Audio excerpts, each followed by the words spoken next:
So this is a little less of a demonstration than it is an explanation, because I'm not going to walk through all of the individual steps in too much detail, skip a bunch of things, but I wanted to show you this and explain how I arrived at the conclusion that I did with this antenna by using thrown pieces from the potter's wheel and assembling them off of the wheel. Many times students get this assignment and they'll just attempt to make things like cups and bowls and plates, and even if they don't turn out, they cram them together into some abstract assortment, some assemblage, which is fine. That's one way to go, but you don't have to go that route. You can have a rough idea in mind and try your best to throw a shape, form rather, that's going to follow along that plan that you have, and then assembling it into something more recognizable, more of a design. So obviously you're throwing these things on the wheel and you can have more or less an idea of what you're looking for. I really only had this thought, throwing these major pieces right here, and I'd stack this piece on top of this one, this would go on the top of this one, and then this bowl would sort of act like the satellite dish at the top. And that's all I really went in there with, and I allowed that freedom to explore within that. But it wasn't just an attempt to throw cups and then have the failures end up just working together in an assemblage in the end. This is making specific pieces that are meant to go together in some kind of a coherent way, even if the details change.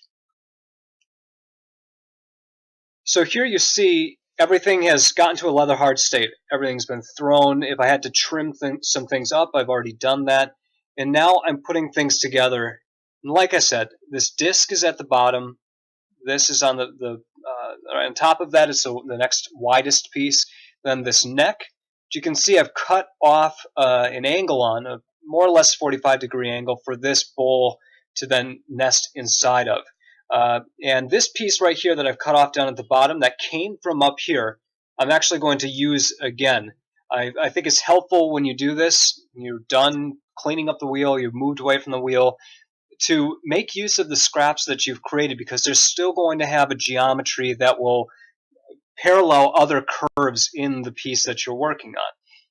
So of course, with any kind of connection, I'm slipping and scoring very well to make sure this is a strong bonded piece.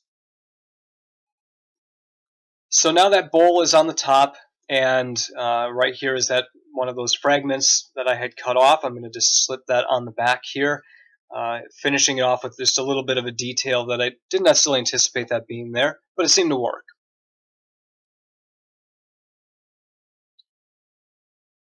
So it's already coming together now, looking somewhat like a parabolic antenna. Now it just needs more details to it. One of the other pieces that I threw was this small bowl, which I thought would mirror the larger bowl pretty well, so I'm just going to attach that by slipping and scoring again in the same fashion. And there it is, nesting inside. Now that addition that you just saw appear here, that's simply a rolled out slab that's been chopped up into these blocks that are spaced evenly across that whole ring that you're looking at in the center. So just because you throw most of the pieces on the wheel does not mean that all of them have to originate there. This is just a fast way at arriving at large pieces. You throw things pretty quickly and evenly on the wheel, and then if you have some specific detail in mind, work that out in another hand-building method. This doesn't have to be solely done on the potter's wheel. So here is another thrown element that I'm going to be attaching. Carve some lines into this so that it gives it some lift. It points out from the center of this dish in which it's going to sit. So here we have that piece now attached into that center bowl. And then what's appeared on the outside here was simply a ring thrown very shallow on the wheel head.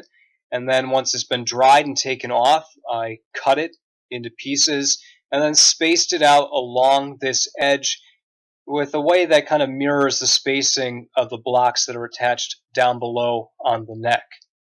These details I'm going to use to provide contrast. I'm going to color them differently so they stand out against the core of this antenna.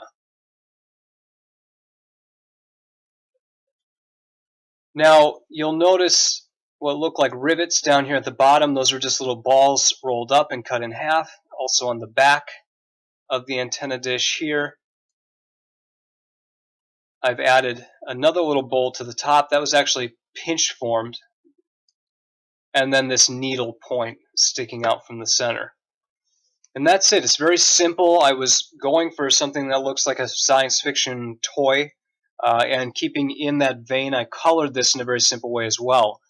So this was fired, totally fired. It was high fired, in fact, not just bisqued.